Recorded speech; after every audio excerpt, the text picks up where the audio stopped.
नमस्कार दोस्तों, स्वागत है आपका मेरे YouTube चैनल पर। तो दोस्तों, आज हम पढ़ेंगे निरासन, जो एक इंग्लिश ग्रामर का पार्ट है। तो आज हम इसे विस्तार रूप से देखेंगे।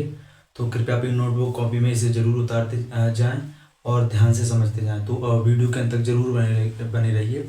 आप देख सकते हैं हमारे बोर्ड पर हमने पहले से रिटन कर रखा है निरासन, जिसे हम हिंदी में कथन भी कहते हैं। तो जो कथन होते हैं यानी निरासन, इसे हम डायरेक्ट एंड इनडायरेक्ट स्पीच के बारे में भी जानते हैं। तो ये जो निरासन है यानी कथन, तो इसे डायरेक्ट एंड इनडायरेक्ट स्पीच के बारे में भी कहते हैं। तो अब जानते हैं कि डायरेक्ट स्पीच है क्या। तो आप देख सकते हैं नंबर 1 है हमारी डायरेक्ट स्पीच। यानी डायरेक्ट स्पीच क्या है। तो जब किसी वाक्य के कथन को उसी के शब्दों में, यानी जब किसी वाक्य के कथन को उसी के शब्दों में दोहराया जाए, तो उसे डायरेक्ट स्पीच कहा जाता है। मतलब किसी कथन को उसी के शब्दों में दोहराया जाए, आप देख सकते हैं, उसी के शब्दों में दोहराया जाए तो उसे डायरेक्ट स्पीच कहा जाता है। और आगे है कि डायरेक्ट स्पीच को इनडायरेक्ट इन्वर्टेड कॉमास के बीच में रखा जाता है। जो डायरेक्टेड स्पीच को इन्वर्टेड कॉमास के बीच में रखा जाता है। उसके बाद है इनडायरेक्ट स्पीच। तो इनडायरेक्ट स्पीच है कि जब किसी वाक्य के कथन को उसी के भाषा में ना कहकर अपने भाषा में या दूसरी भाषा में बोला जाए तो उसे हम इनडायरेक्ट स्पीच कहते हैं। आप इसमें देख सकते हैं, इसमें कह रहा था कि जब किसी वाक्य के कथन को उसी के शब्दों में दोहराया जाए या कहा जाए, और इनडायरेक्ट स्पीच में कहा जा रहा है कि जब किसी वाक्य के कथन को उसी के भाषा में ना कहकर अपने भाषा में या किसी दूसरी भाषा में बोला जाए तो उसे हमें इनडायरेक्ट स्पीच कहते हैं। उसके बाद देख सकते हैं इनडायरेक्ट स्पीच को इन्वर्टेड कॉमा के बाहर रखा जाता है। जो इनडायरेक्ट स्पीच होता है वो कॉमा के बाहर रखा जाता है। तो आप इससे जानते हैं कि डायरेक्ट स्पीच को हम प्रत्यक्ष कहते हैं और इनडायरेक्ट यानी अप्रत्यक्ष रूप। तो आपने ये समझा डायरेक्ट एंड इनडायरेक्ट। आप देख सकते हैं अभी होते कैसा डायरेक्ट होता है। तो ये नंबर 1 आप देख सकते हैं, ये हमारा डायरेक्ट स्पीच, जिसे हम रिपोर्टिंग वर्ब भी कहते हैं। जैसे देख सकते हैं आप, है कि Ram said to me comma inverted comma you are my friend. तो ये जो हमारी है ये रिपोर्टिंग वर्ब हो गई। और इसके आगे है जो हमारा कॉमा इन्वर्टेड कॉमा के अंदर यू आर माई फ्रेंड, इसे हम रिपोर्टिंग स्पीच और रिपोर्टेड स्पीच भी कहते हैं। तो आप देख सकते हैं, ये देखिए verb of the reported speech, इसे हम रिपोर्टेड स्पीच भी कहते हैं। तो नंबर 1 पर आप देख रहे हैं कि जो डायरेक्ट स्पीच है कि Ram said to me you comma inverted comma you are my friend, comma inverted में बंद।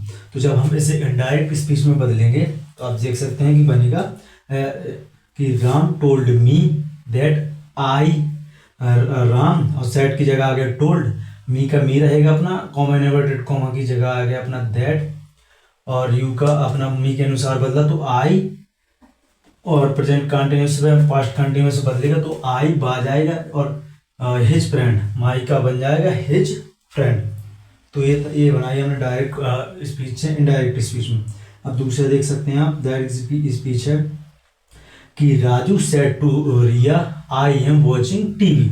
Raju said to Riya comma inverted comma I am watching TV comma inverted में बंद है। तो इसकी जो इनडायरेक्ट स्पीच बनती है आप देख सकते हैं, है कि राजू सेड टू की हो जाएगी अपनी टोल्ड, और रिया की रिया, और कॉमा इन्वर्टेड कॉमा की जगह दैट, और ये जब इनडायरेक्ट स्पीच में बदलेगा तो हो जाएगा ही वाज वॉचिंग टीवी। यानी जो इनडायरेक्ट स्पीच हो गया कि Raju told Riya that he was watching TV. उसके बाद नेक्स्ट देख सकते हैं आप, हमारा जो तीसरा इनडायरेक्ट स्पीच है वो डायरेक्ट स्पीच है। उस इनडायरेक्ट स्पीच में बदलेंगे तो पहले डायरेक्ट स्पीच देखते हैं कैसी है। कहता है कि Aditi said comma inverted comma, इसमें जो है कि ऑब्जेक्ट नहीं है, ये सिर्फ तो है कि Aditi said comma inverted comma I have already cooked, और कॉमा इन्वर्टेड में बंद है। तो ये डायरेक्ट स्पीच है। अब इनडायरेक्ट स्पीच कैसे बदलेगी, तो यहाँ जब कुछ पूछा नहीं गया तो हम ज्यों का त्यों रख देते हैं। जैसे इनडायरेक्ट स्पीच में बदला तो अदिति सेड, ज्यों का त्यों, अदिति सेड, और ये 2 बार हो गया तो Aditi said comma inverted comma की जगह दैट, और उसके अनुसार बदलेगा तो अदिति के अनुसार तो सी हो गया, सी हैड ऑलरेडी कुक्ड। तो ये हो गया हमारी इनडायरेक्ट स्पीच। उसके बाद चौथी देख सकते हैं आप, है कि direct speech. Sonu said to me comma inverted comma I have been reading for 1 hour comma inverted 1। तो जब ये इनडायरेक्ट स्पीच में बदलेगी तो आप देख सकते हैं बदलेगी कि सोनू और सेड टू की जगह told me comma inverted comma की जगह दैट, आई के अनुसार मी के अनुसार बदला तो सोनू के अनुसार तो ही है, और उसमें बदलेगा पास्ट में तो had been reading for an hour. तो ये थी हमारी इसकी डायरेक्ट स्पीच। आप देख सकते हैं नंबर 5 पर है direct speech, she said to Riya comma inverted comma I went to Jaipur last week comma inverted 1। जब इसकी इनडायरेक्ट स्पीच बदलेगी तो कुछ हो जाएगी सेड की जगह टोल्ड, यानी she told Riya comma inverted की जगह होगा that she had gone to Jaipur the previous week. ये प्रीवियस वीक में बदल जाएगा लास्ट वीक का। तो आप देख सकते हैं ये थे हमारे 5 जो हमने डायरेक्ट स्पीच को इनडायरेक्ट स्पीच में बदला। तो ये थे, और ये अपना जो नियम बताता है कि क्या कहते हैं। और उसके बाद ये आपको 2 टेबल्स भी याद आनी चाहिए, तभी आप डायरेक्ट स्पीच से इनडायरेक्ट स्पीच में बदल सकते हैं। जैसे ये फर्स्ट टेबल हमारी डायरेक्ट, एक साइड डायरेक्ट है एक साइड इनडायरेक्ट। जैसे इसमें है डायरेक्ट की से टू को, जब से टू आएगा तो हम बदलेंगे टेल में। उसके बाद आएगा सेज टू आएगा तो इसको बदलेंगे हम टेल्स में। उसके बाद जब आप पूछा जाएगा सैड टू तो वहाँ रखेंगे टोल्ड, जैसा कि हमने इन सभी डायरेक्ट स्पीच में भी इनडायरेक्ट स्पीच में किया है उपयोग। तो सैड टू को हमने क्या रखा है, टोल्ड। हर जगह देख सकते हैं हम, ये है सैड टू की जगह टोल्ड रखा। तो जहाँ से आएगा टू आएगा तो टेल में बदलेंगे इनडायरेक्ट स्पीच में बदलते समय, और सेज टू का टेल्स में, और सैड टू का टोल्ड में।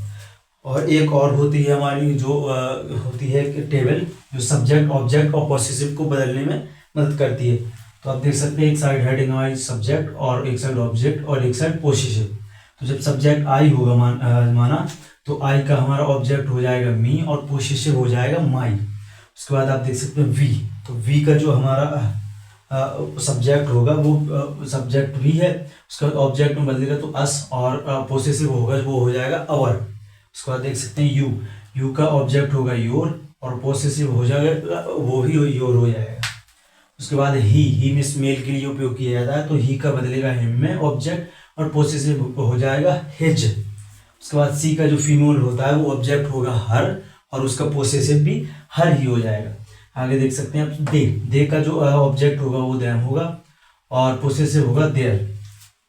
तो ये थी दोस्तों निरासन यानी कथन की जो बेसिक जानकारी हमने आज देखी और बढ़िया विस्तार से हमने समझा। तो कृपया इसे अपनी नोटबुक कॉपी में जरूर नोट कर लें और इसे बढ़िया तरीके से रीड करें। तो ये निरासन यानी कथन डायरेक्ट एंड इनडायरेक्ट स्पीच के बारे में हमने आज बारीकी से समझा। तो कृपया अपनी इसे नोटबुक कॉपी में जरूर उतार लें। इसी के साथ मिलते हैं नेक्स्ट वीडियो में। तब तक के लिए जय हिंद जय भारत। और अगर वीडियो इन्फॉर्मेटिव लगी हो तो कृपया चैनल को सब्सक्राइब जरूर करें।